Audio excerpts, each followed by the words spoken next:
In this training exercise, we're going to focus on adding a ditch to the base of fill, but we're going to do so only in a station range, a range of stations from the beginning of this project to where the tie point reaches a high point.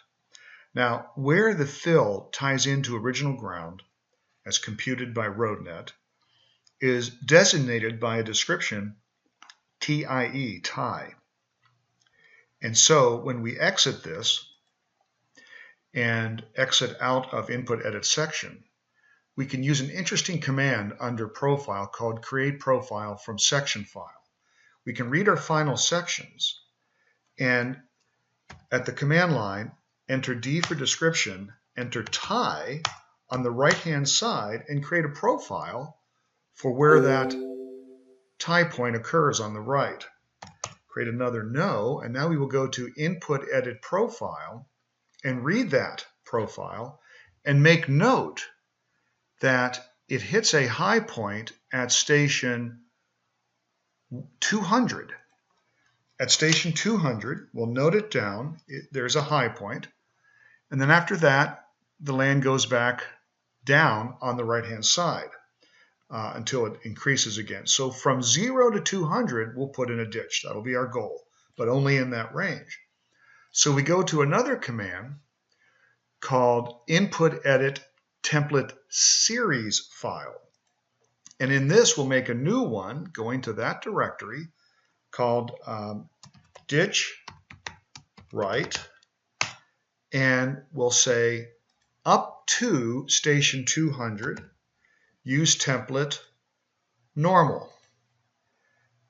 And after that, we'll say 201, it'll transition from 200 to 201, use template normal 1. Let's hit OK. So we've defined that, and we'll hit save into that directory.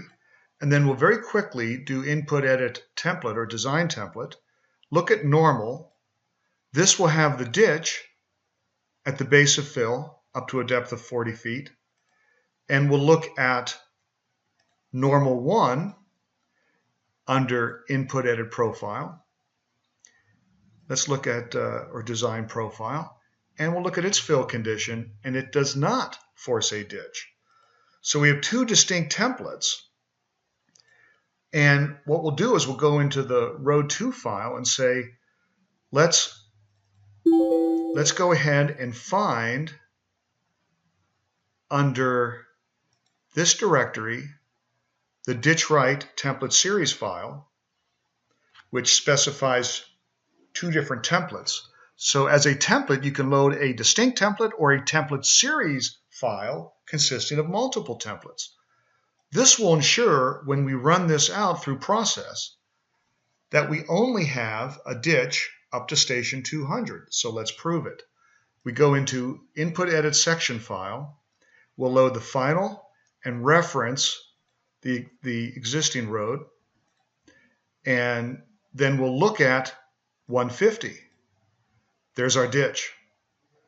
And we'll look at 250, and the ditch is gone. So you can see that the template series file is a method for accomplishing a ditch at the base of fill, but only in a defined station range.